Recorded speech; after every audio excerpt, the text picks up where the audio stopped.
Kenya's biggest conversation this Tuesday, the 10th day of September 2024. It's the second day of mourning. We are still remembering the children who died out of that fire at Hillside in the Russia Academy. The anguish that the families are going through as the process of identification of the bodies then begins, as the questions still linger and there's still mourning. There's trauma, even for those that survived, those that are at home. The boys and the girls, the entire school community there is traumatized. And remember that, yes, we continue to pass our sincere condolences to the families, the teachers, the pupils, the school community in Russia City.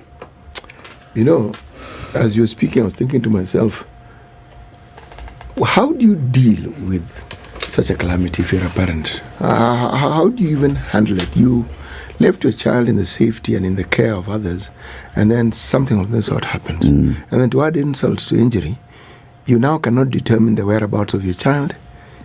You're being told to wait a month before certain things can be determined. So in that month, what are you supposed to do? It's a difficult one. Very, very hard. It's a very, very hard one. We wish them all the best, all the strength, and all the support that they can receive. Our conversation for this hour is going to be about universities abroad, pathway programs for universities abroad. We are joined by two guests who are from the International University Pathways College. One of them is Olang, he's the academic manager, and the other is Vanessa Amolo, who's a student recruitment and marketing. Good morning, Tom and Vanessa. Good morning, Eric. Welcome to the hot seats of the Situation Room. Thank you. I see you are well branded. You have everything. You look like the International University Pathway College, and you'll tell us more about it. The first thing I want you to do is, give you that moment to also pass your condolences to, of course, the families of the children who perished. Thank you, Eric. My name is Tom Olang. I'm the academic manager of International University Pathways College, otherwise known as IUPC Academy. It's very unfortunate what has happened to the students. When you take your child to school, they are safe in the hands of teachers, the hands of the owners, the infrastructure is safe. The last thing you expect is your child to perish. You can't even describe it, even as a teacher or as a parent. It's very unfortunate. I don't know. Something has to be done about this. It is, Vanessa. Definitely, this is very sad. And seeing as this hasn't been a new case, there ought to be accountability. The fact that they can't identify the students, they have to wait that long, it's really sad. So my condolences to the families and loved ones. Yeah. Great.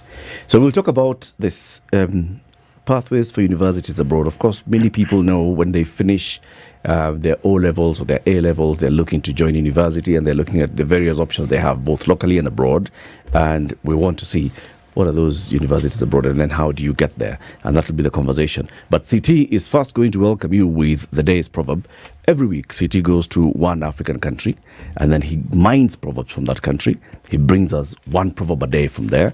Your job is to listen to the proverb and give us your own interpretation of it.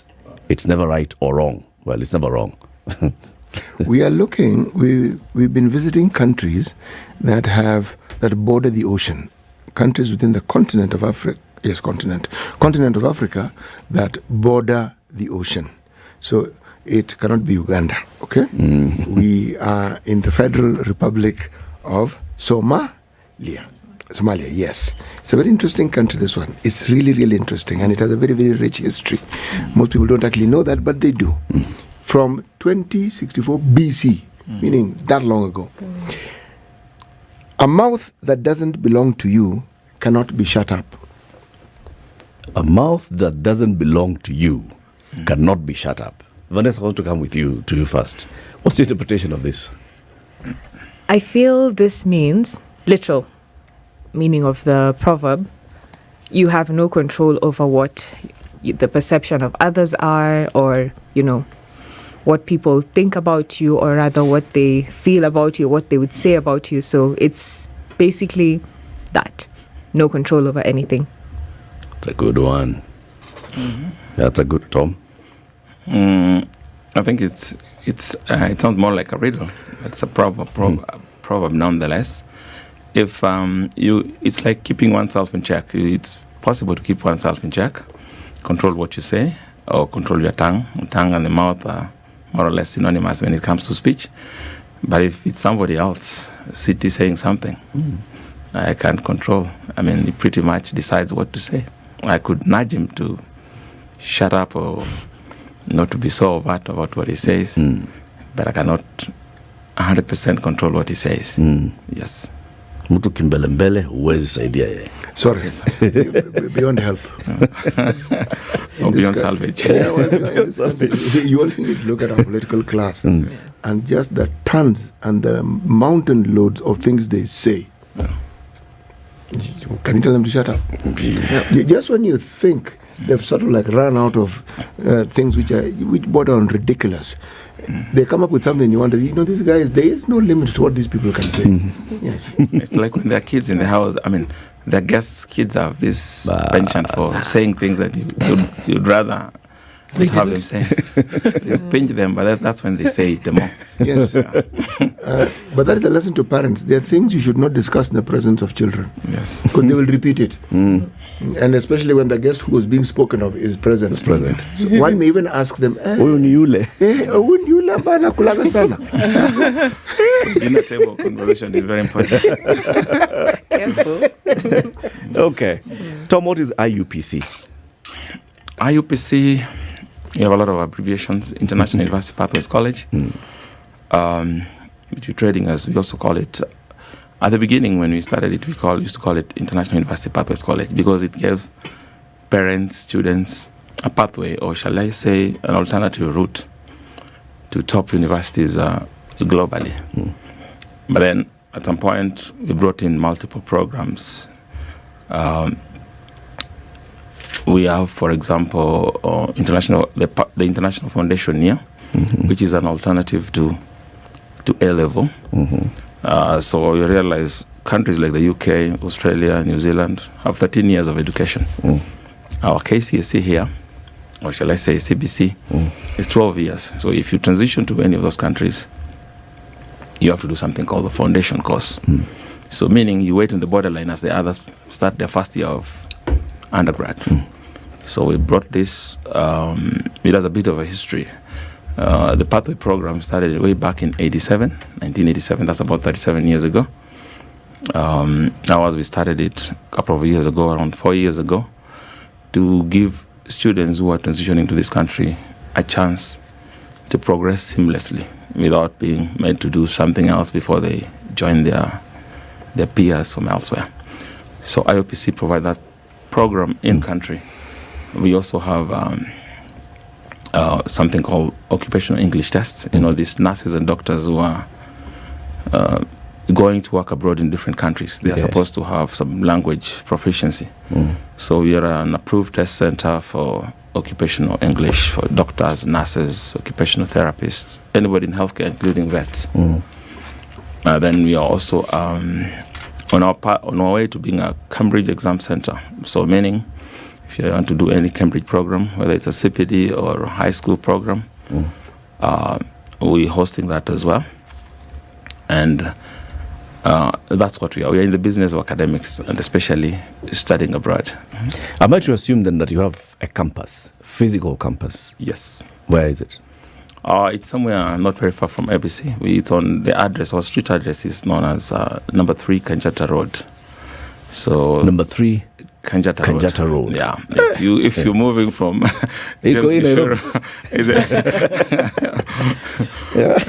that's where we are, right in Lavington.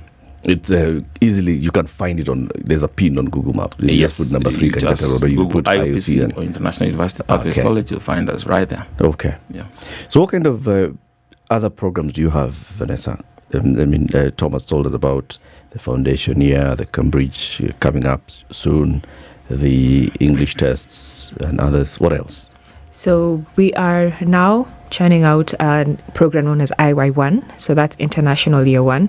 So for students who wish to progress to UK Australia, and New Zealand only, and specifically students who wish to do business and law studies. So that's basically the first year, we would say, of university.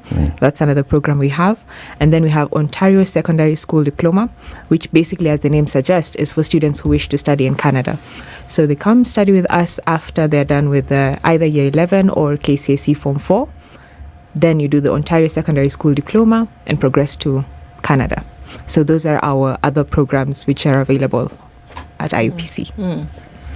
So then how does one make the connection between then being in high school and finishing? Because it almost sounds like a bridging course or a bridging, idea. Is that the same thing that it would go with?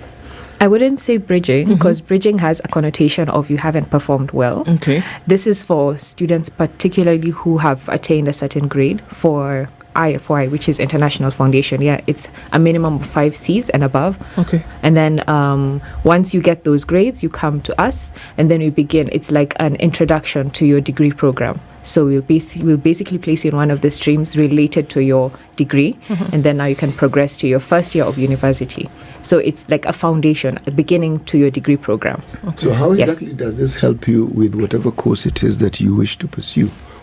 What does it provide you with? What does it arm you with? It provides you with the beginning, I would say the first year kind of introduction to your degree program. For instance, you want to do engineering in university degree. You'll be placed in an engineering stream at IUPC, where you get your introduction courses, and then there'll also be something known as English for academic English for academic purposes for proficient users. Wow, it's a mouthful. So EAPPU is also another program that shall basically make you compatible or rather acceptable in these universities abroad. Instead of doing the TOEFL, IELTS, and other English examinations, that's one of the programs you do. In addition, obviously, to the other sciences and courses that you'll do to get you into the engineering class. Do I hear you to be saying that what essentially you're doing is any foundational course that you would otherwise do in Canada, for instance, you are getting the students to undertake those particular courses. So once they've achieved whatever the requirements are, entry into the university of their choice then becomes easier. Yes, guaranteed actually. Guaranteed. What comes first? Does one first need to get admission into, for example, the Ontario universities for them then to come for this Ontario Secondary School Diploma? Or does one need to come for the diploma first and then start applying for the universities in Ontario? Begin with us and then you apply for the universities. So I'll just let Tom probably explain that further. Otherwise, what happens is that our classes are very, let me talk about the foundation program, the other foundation program, the International Foundation Year program. The classes are very thematic. I remember when I was in high school, we did like 10 subjects. These days, I don't know how many they do, about 8 minimum or 7. Ours are very thematic. You do what is important for what you're going to study. So our classes are divided into streams. We have the engineering stream, business stream, humanities stream, and then what we call the art and design stream. So the subject that you find in that stream, every stream has 3 core subjects. So engineering stream, for example, is physics, chemistry, math. Business stream is business studies, sociology, and maybe global studies. So it gives you a pathway, or you only do the subjects that are required for the degree program that you're going to pursue. So there's no mass wasting. And then we have something called EAPPU, which she just mentioned. The long English thing. Yes, the long English thing. But in short, we just call it EAP, English for academic purposes. So we don't teach them English. They already have some level of English. We teach them cross-cutting skills that will be important for their studies across the subjects. So at the same time, it performs the function of, it's required by UKVI, for instance, when you're asking for language proficiency, you already have it because it tests listening, reading, speaking, and writing. And then there's a grade for every sub-test, and then the overall grade. So it's very deliberate. For the high school, for the OSSD, we call it OSSD. Canada has, every province in Canada or territory has its own system of education. So our preferred one is the Ontario Secondary School Diploma. So it's a high school diploma. Yeah, actually, if I'm correct, it will take you to any university in the world, not just Canada. Because if you do KCSE, we wouldn't say KCSE is just for Kenya. So it's universally accepted. Recognized. Yeah. Okay, so how long has this been in existence, and how was it created for a need? Because do we get a lot of students who are going to some of these other countries, studying abroad, and then having to find that, okay, there's a little bit of something that you don't have? And then was that created out of that experience where there were so many people who said, okay, we needed to have done a little bit extra for us to actually start a university education? How long has it been, and how did that start? So as my colleague mentioned, it's been there for about 40 years now internationally, and then in Kenya specifically, our institution, about 4 years, heading on to 5. And this need was there because they wanted to create a program that's transnational, a program that will connect all students, they would say, and then progress them to universities, these specific top universities, which is the foundation year program. Okay. So I get it that, for example, if we look at the IFY, it's a requirement by universities in the UK, in Australia, New Zealand, for you to get some certain level of proficiency. And that's a requirement for you to even apply. Okay? So this is where now you say that you first need to come to IUPC. Yes. Take the IFY, get that certification, then you apply for universities in the UK, in Australia, in New Zealand. That means that you'll have to have decided I want to go and study somewhere in any of these 3 countries. Yeah, first of all... So how do you, the question I want to ask is, how do you ensure that the person who's coming to you, this young teenager who's coming to you, is actually in their right sense? Yes. Are they making the right decision? Because this is a very important decision that is being made here. Yeah, actually our program is very, very important, Erica, because previously, let me say, part of why we exist as an institution in country, at the height of COVID, it became even more challenging to live along these other grade requirements. It became even more challenging for students to transition abroad.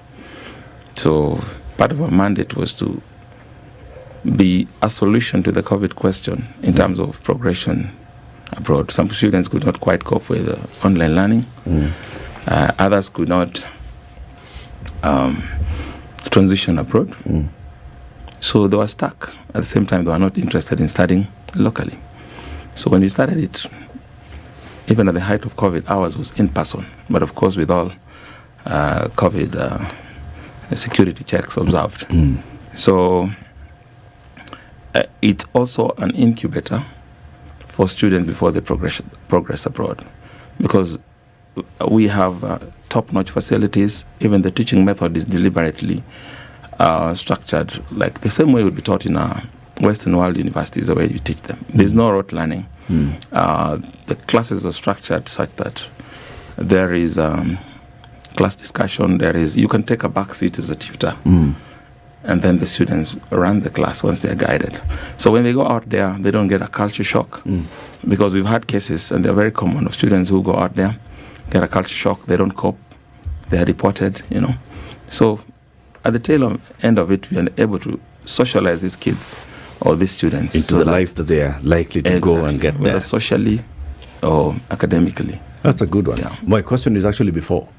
Okay, so this is a young person who is maybe in Form 3, Form 4, or they've just cleared and they've gotten their results, and they have this big ambition and dreams to go and study engineering. And they're looking at the universities that they'd like to go and study engineering. Some of them are in the UK, some are in the US, some are in Canada, some are in Germany, wherever. And they hear about IUPC, and they come to you and they say, I'd like to, do some programs that can then take me. How do you walk this teenager through those steps? And of course, maybe the time they've come with a guardian or parent. How do you walk these two people into that proper decision making and knowing that this is actually the right program for me to do because this is where I'm heading? All right. For we have external partners, the University Consortium. The University Consortium is made up of some of the top tier universities globally, The founders of this program are members of the Russell Group of universities, which are some of the research-intensive universities in the UK. And we are talking of Manchester, talking of Leeds, Liverpool, Queen Mary University, London, Birmingham, Aston University, those big names. And overall, actually our progression routes are 5. Major ones are UK, US, Australia, New Zealand, and Canada. And then we have, it comes with a package of about 55 universities, 9,500 courses. So how do you decide which university to go to? First of all, we have an online tool called the NCUK Course Finder. So you simply Google, all you need is your smartphone. You key in the course or the country you want to go to, and then it gives you all the universities that are there, grade requirements. But that's not all. So that narrows down the search. So out of 9,500 programs, you are able to zero in on 1 or 2 or 3 that you are interested in. But then studying abroad, and like locally, where all you need is fill in an application form, pay 2,000 shillings or 3,000, and then you're admitted. Transitioning abroad comes with a bit of paperwork. You have to convince the admission tutors that you know what you're getting into. If you want to be a medic, for instance, that's one of the most challenging, because we have about 8 campuses offering a medicine. Why do you want to be a doctor? Which we don't do here. We have students going to med school and dropping out. So they're a host of papers. So we need to work them right from week 1. For example, to transition abroad, you need like five documents for you to transition. First of all, you need to do your passport, which is automatic. Secondly, you need previous grades, because you transition after doing either Form 4 or grade 11 or 12 or 13. So you need to do, you need to write your CV in an essay format. That document is called a personal statement, or a statement of purpose. You have to convince the panel. The other one is, we don't wait for the results to come out for you to be admitted. We do what we call the predicted grades. We map out, we say, this student is likely to get an A in this subject, a B in the other, so on and so forth. So that is what is used. So yeah. This figuring out, what do you use? There must be a basis for you to predict, or to, what is it? Yeah, we look at your previous performance. Yes. We also give them a few in-house tests, and then we give you, like, if you have a B, give you the benefit of doubt. We can give you 1 grade ahead. What do the tests determine? Are you looking for the IQ? Are you looking for testing their memory? Are you testing their ability to comprehend? What do these tests determine? Yeah, they're largely competency-based tests. We look at within the subject area. Let me say the normal continuous assessment tests. They are taught 1 or 2 topics. They get a test while the memory is still alive. So whatever they score, we compare with their history, and then map out something close to what they've attained. Yeah. And the understanding here is the previous grades may not necessarily have given a true account of what the students' capacities are. Of course, that's why we take it a notch higher. You might have gotten a C somewhere, but from experience, we've seen students moving from a C, getting an A.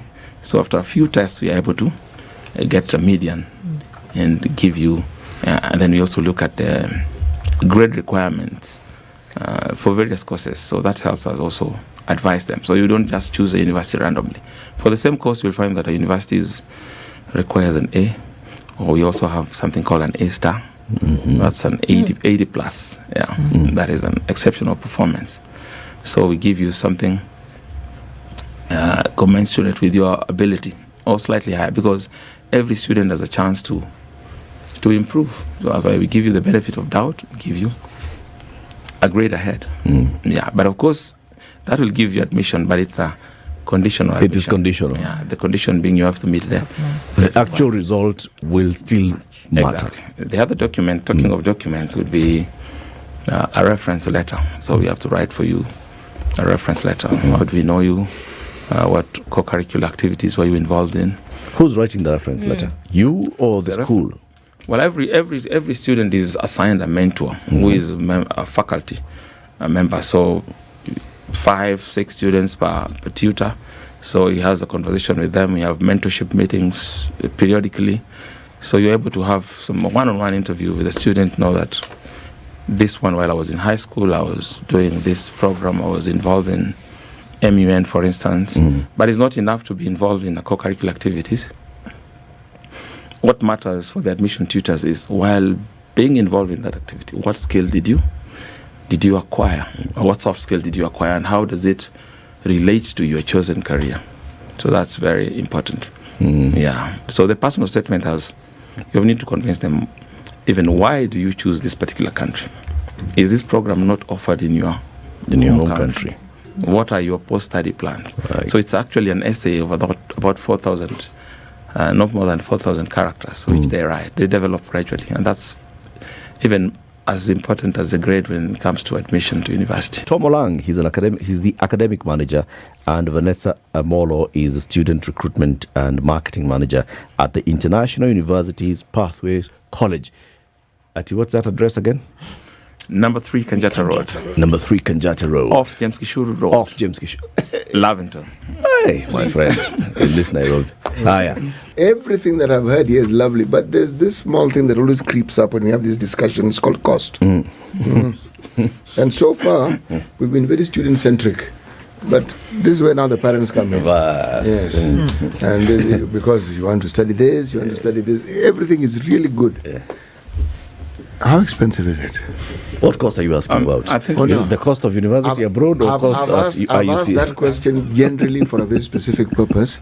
I want to be vague so that our guests don't go to the Hague. Yes. So that our guests can choose what they want to answer. All right. Yes. Thank you, Siti, for that important question. I think the question would have been, how cheap is it? There's this saying that if you think education is expensive, try ignorance. Now, ordinarily, if you have to do this course in the UK, hypothetically, you need upwards of 18,000. If it's a cheap school, probably it's £16,000. Do the math, 16,000 pounds per year. For upkeep, you need £1,000 a month. £1,000 a month. Let's just talk of so another 12,000.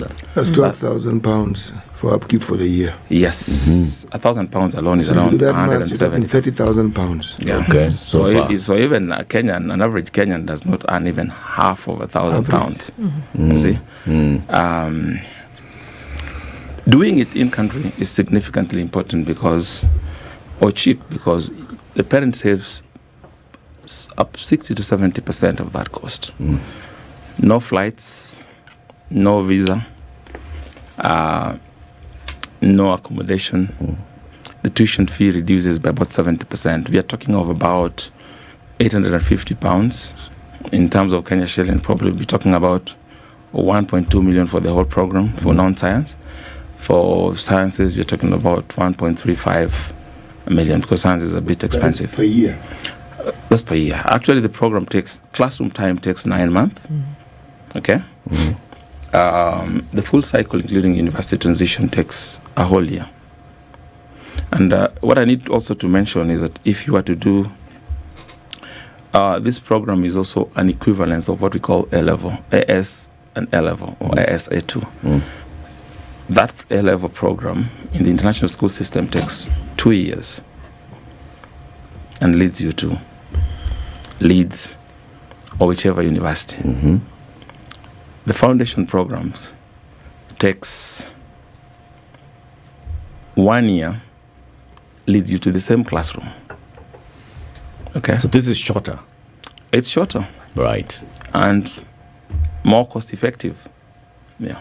Okay. Yeah. So I've heard something that you've said there, and correct me if I'm wrong. You're saying that even those who are at the O level, and they're considering A level, that this is an alternative. This is an alternative. And it's even those who've done cases, a more viable alternative. Exactly.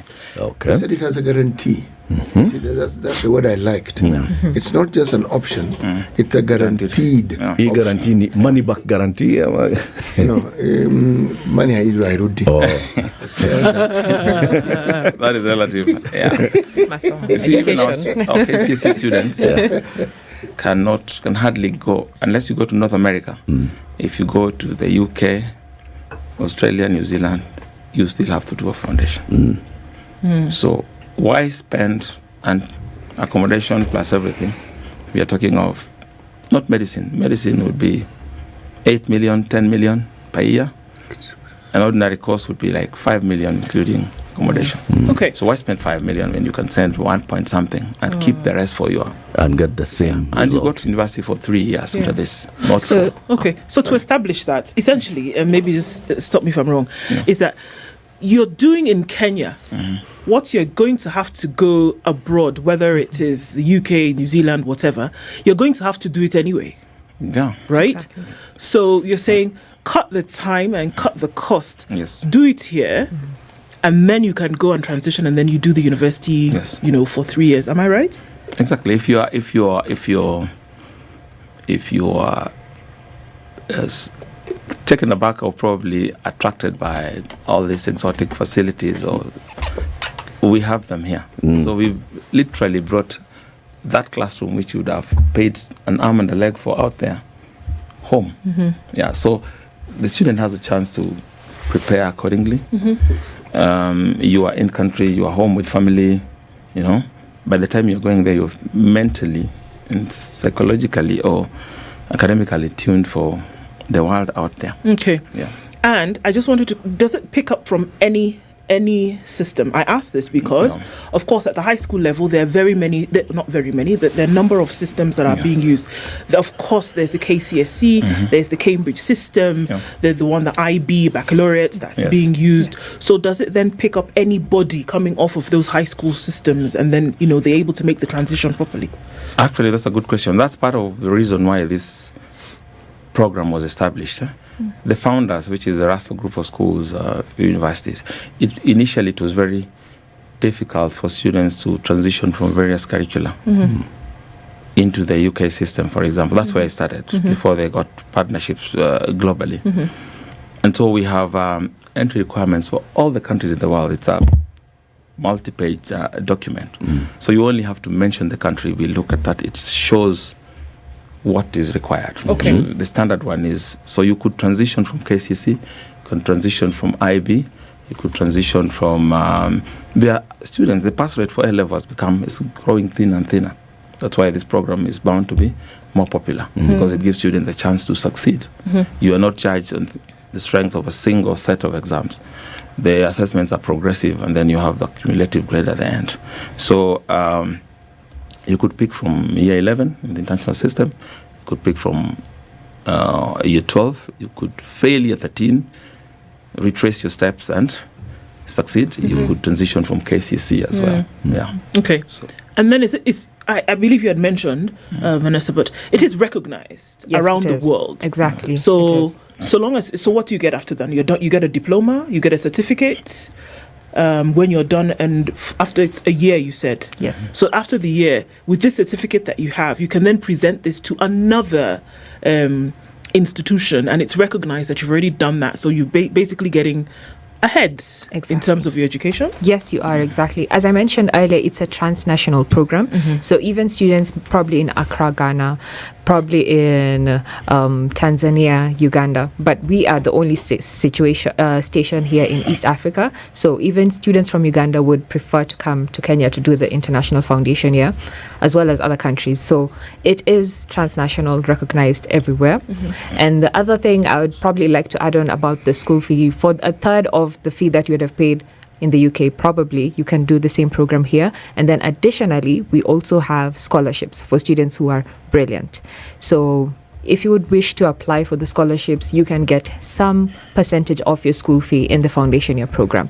So that's something we have introduced recently. So in addition to the cost effectiveness, we give you an additional scholarship, which is brilliant, I would say. Yes. What percentage of the fee is a scholarship? That will depend. Up to 100%? Yes. we just rolled out something. If I may add on that, we'll give between 15 and 40%, depending on performance. It's a merit-based scholarship. So if you have, let's say, A or A minus, depending on the system, we'll give you 40%. If you have anything B plus, B, we'll give you 30%. If you have B minus, we'll give 15%. What does scholarship mean? What does it entail?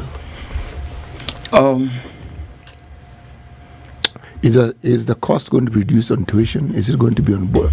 What is it? Okay, we have several costs, but of course the main cost is based on tuition. So it's 40% of the tuition fee. So if you give you 40%, for instance, it boils down to around 540,000 shillings. Yeah, that is significant. That's a good one. So how does one apply for that? We'll give our contacts, but all the same, all you do is you express your interest, you send us your papers or your certificates, we verify them, and then we write back to you. Recently, we also co-sponsored the Kenya High National Mathematics Contest, which attracted over 2,000 students nationally. So the winner was from Kenya High, followed by another one from Mangu, and another one from Alliance, and we gave them 100%, 75%, and 50% scholarships. So because they're doing KCC. The Mangu guy got 75%. The one from Mangu got 75%. Should have been 100. Okay, so You do know what he's asking. No, but he was second place. Clear. So he was second place. it's good enough. Before we forget, because we may actually forget, Yes. Vanessa, how does one get more information about IUPC website, in addition to coming to number 20, Kanjata, 3 Kanjata. Three Kanjata Gishuru. of James Gishuru. Lavington, Nairobi. Exactly. So I'll just start with where we're located again. So we're clear and you can access us very easily. On James Gishuru, you shall turn on your left when you're coming from Wayaki Way. Then on 3 Kanjata Road, actually it's between Loreto Msongari and Nairobi International School Kindergarten. Smack in the middle, IUPC campus. How you can get information about us, our website www.iupc.edu.com, and then for our social media pages, IUPC Edu. So IUPC EDU. Okay. Exactly. You talked about accreditation and you said, you are accredited globally. And Ndu asked a question which you never answered. So after this 1 year, what am I getting? A diploma, certificate? Thumbs up. Thumbs up. Ndu seems to think that you look for a university once after getting the certificate. The narrative is different. In our case, for example, students have just started a new academic year.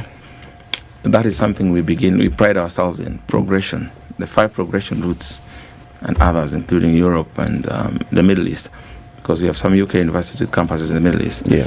We start the application process right away. The 5 documents that I talked about, we start gathering them week 1. So even before they do their final exams, because, for example, if you're applying to the UK for medicine, the deadline is October, some date in October. For all the rest of the courses, I think it's the 3rd week of January. So that's the global deadline. For you to attain an equal consideration in your application, you need to apply before the deadline. So before they finish the course, they already know where they're going. They have provisional admissions. Yeah, so it's pretty much seamless. So you don't wait to graduate for you to know where you're going. Okay, so what do you have at the end of it? You have a certificate. We call it the IFY certificate, International Foundation Year certificate. Okay. Which and is if it's a Canadian thing? A-level. If it's the Ontario? If it's in Ontario, you call it the OSSD, Ontario Secondary School Diploma. So you can also use it to apply to any other university. Okay. So the assumption also is that by the time you finish this year, that you're gonna transition directly into university. What if you want to take a break? Yeah, Can you defer your admission? Can you defer the next, plan that you want to go with?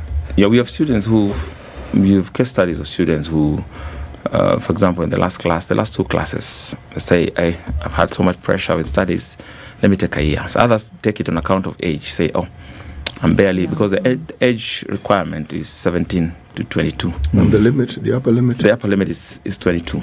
So if you're 22, it's not for you. If you are 16, sweet 16, you still have a chance. So if you're 23, sorry. Sorry, but if Go you're to 23, you could do the Ontario Secondary School Diploma, because that one, if you're doing it blended or online, it has no age limit. You could do it any age. So So you're saying because of age, some decide to be far. If you're 16, just to answer those questions, you could take a gap year. We have students taking gap year. So you have your admission. What is a gap year? A gap year means you just take 1 year off study. And you don't sit back at home doing nothing. You could be doing community service. There are others who are upskilling. Like some of the students said, out there, probably I need to know how to drive. So I'm going to a driving school. I'm going to upskill my computer skills, and that kind of thing. Yeah. Are there different enrollment dates for the different programs? Yes, we have 2 enrollment dates.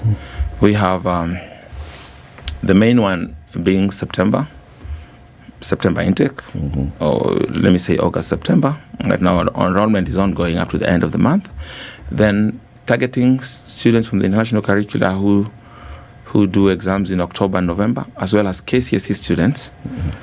We have also a January intake. We start intake right away. We very soon will start enrolling for January. So you don't have to wait to do your KCSE exams. Okay. You could use your mock results.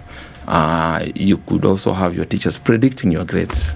You see, so, and we use that. We trust the teachers to do the right thing. So Form 4 candidates can already apply. start applying Now, ahead of January. Yes. With their mock results, with their predictive grades and all. Exactly. Oh, I see. Yeah. Okay. Good ones. Now, City Ask.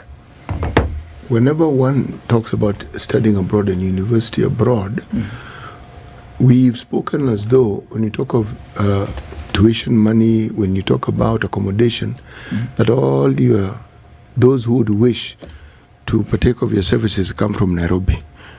What if somebody applies and they do not have a place to be domiciled in Nairobi? What do you do with such a person? Good question, City. We have had students from as far as Uganda, Italy, and other countries. We've partnered with accommodation providers. So in our case, we've partnered with Kwetu and Kejani. So where our campus is located, our preferred student accommodation or student residences, we have Kwetu at Parklands. There's a new one, Long Riverside Drive, Chiromo. Then there's another one, Hurlingham. So our students reside there. So we have a signed MOU with them.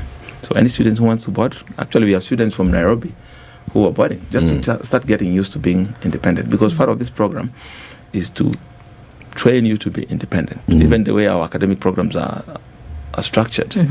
50% is independent learning, 50% is supervised learning, where you have your term paper, we have breakout areas for students where they do their research outside classroom hours. Yeah. So, case studies now. First, how many students can you have at any one go at your campus? We can, if the campus is full, we can have up to 150 students. Yeah.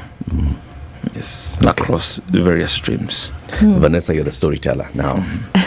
Tell us the stories. So you mentioned case studies. Yes. We've had a couple of students going to top universities, especially from the first 2 cohorts, since the admission for the 3rd cohort is still ongoing.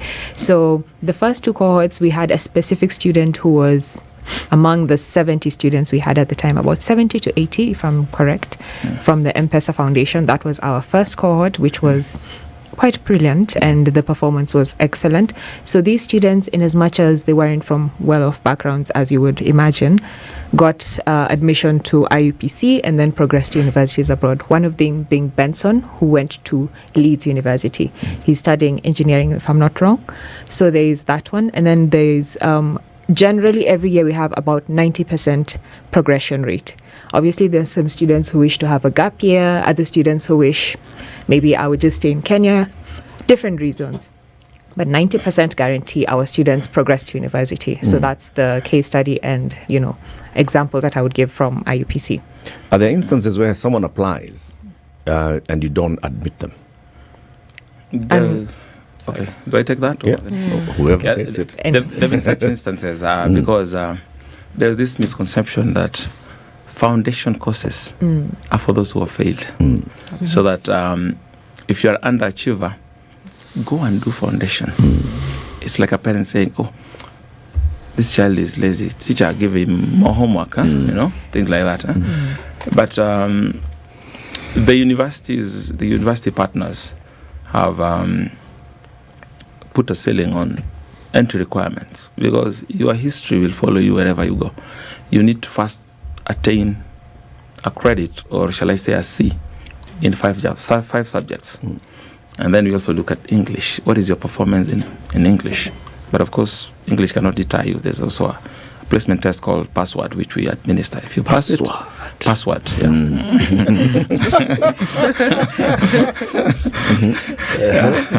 Yeah. So there are students who did not necessarily attain the 5 C's.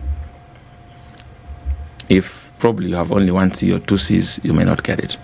But we've had a case where a student got 3 C's or 4 C's, and maybe something that is not science oriented or something. So we have a pipeline called NSC, non-standard entry. So I write to our partners, they look at it on a case-by-case basis. Then probably the other grade that is not a C is probably close to a C, say a D. Then that you're given a benefit of doubt and admitted those conditions. Yeah. And the condition sometimes is you just made aware that you might not compete for some top tier universities, but you'll get a chance nonetheless. When we talk of guaranteed access, any students who get 3 credits or 3 C's in the core subjects, it's within your rights to get placement within the network of universities. Yeah, so that's what we mean. So that's where the guarantee is. That's where the But you're guarantee saying is. throughout this 1 year, you're working hard to make sure that they're placed at Yes, university. yes. Yeah. So is there also support that comes along with these other things? Because I mean, you talk about the 5 documents that you're going to have at the beginning. There's also the question about then travel documents, visa requirements, and things like this. Scholarships for onward, education if necessary. Is there support that comes along with that, or look? Yes, you we do your have. certificate and you're done. We have what we call a dedicated support on campus, and that's something that has, because attaining whatever grade is as good as transition.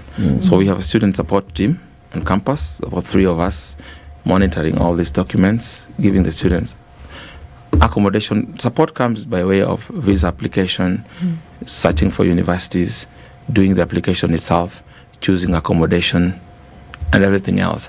Then we also have a support team in the UK who work directly with parents as well as students. So that is what makes it successful. Okay. I wanted to ask on the guarantee, but you already answered Yes. on that guarantee. And so now let's just recap. Number 1, the website is www.iupc.edu.com.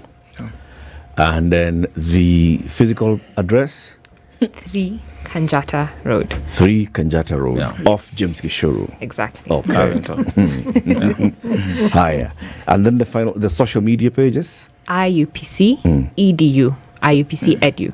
Okay. Yes. And you're saying that anybody who's thinking of, you want to study abroad and you want to, of course, know how to then get a pathway into the universities abroad, Yes. talk to IUPC, you have a chance. Go Exactly. to any of those 5 countries. Yeah, including Europe and the Middle East. Very good. Yes. Thank you very much for joining us today. It's been you. a very interesting conversation. Thank you so much for having us. Tom Olang is the academic manager, while Vanessa Amolo is the student recruitment and marketing manager at the International University Pathways College, IUPC. We've been talking about that, about pathway programs for universities abroad. You're thinking of studying abroad, you need to talk to IUPC, and that's why we had invited them this morning. This is the Situation Room, the only way to start your day.